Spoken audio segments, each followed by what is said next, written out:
Dalam sebulan terakhir, sederet kasus memilukan terjadi di sekolah. Mulai dari anak diduga mengalami kebutaan karena dicolok dengan tusuk bakso, pembacokan guru oleh siswa, perundungan oleh sekelompok siswa di Cilacap. Dan terakhir, siswi sebuah sekolah dasar negeri di kawasan Pesanggerahan, Jakarta, tewas usai melompat dari lantai 4 gedung sekolah. Meski belum diketahui motif korban melompat, peristiwa itu seakan menjadi sinyal sekolah tidak lagi aman dan nyaman untuk anak-anak.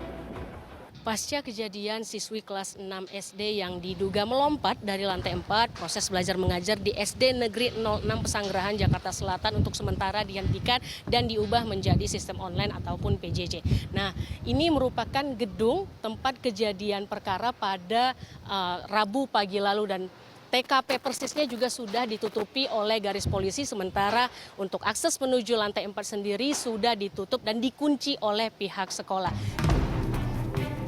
Dalam kasus siswi SD melompat, keluarga korban menuturkan anak mereka sempat menangis histeris di toilet sekolah sebelum peristiwa memilukan itu terjadi. Setelah dia marah, masuk ke kamar mandi.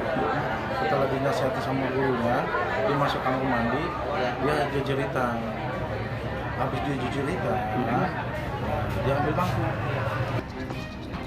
Meski belum diketahui motif korban melompat, peristiwa ini dipastikan membuat seluruh siswa di sekolah tersebut merasa trauma.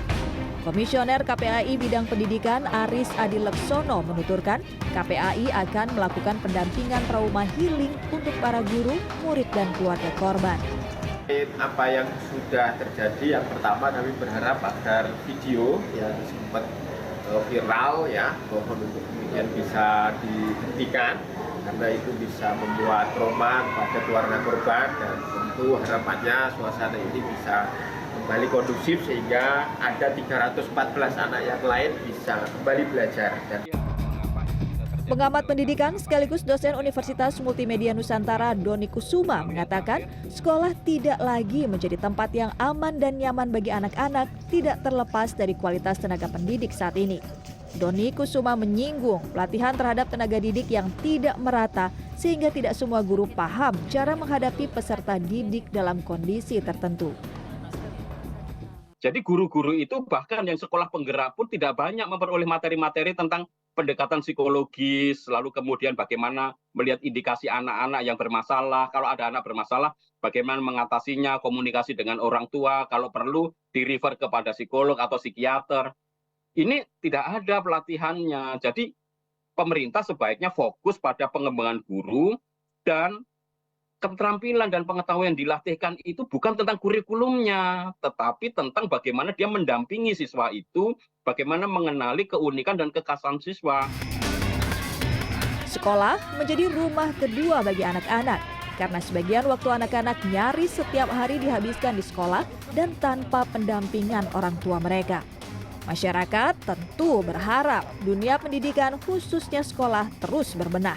Karena jika tidak, kemana lagi para orang tua harus mempercayakan dan menitipkan anak-anak mereka untuk mengenyam pendidikan. Terlepas dari tingkat keamanan gedung sekolah, hasil riset Kemendikbudristek menunjukkan bahwa ada 24,4% peserta didik yang mengalami perundungan di sekolah. Angka ini bukanlah jumlah yang sedikit. Jika dilakukan perbandingan, berarti ada 3 dari 10 peserta didik yang mengalami perundungan di sekolah. Suci Bancin, Fadli Julian, Jakarta. Anak kelas berapa ini lompat?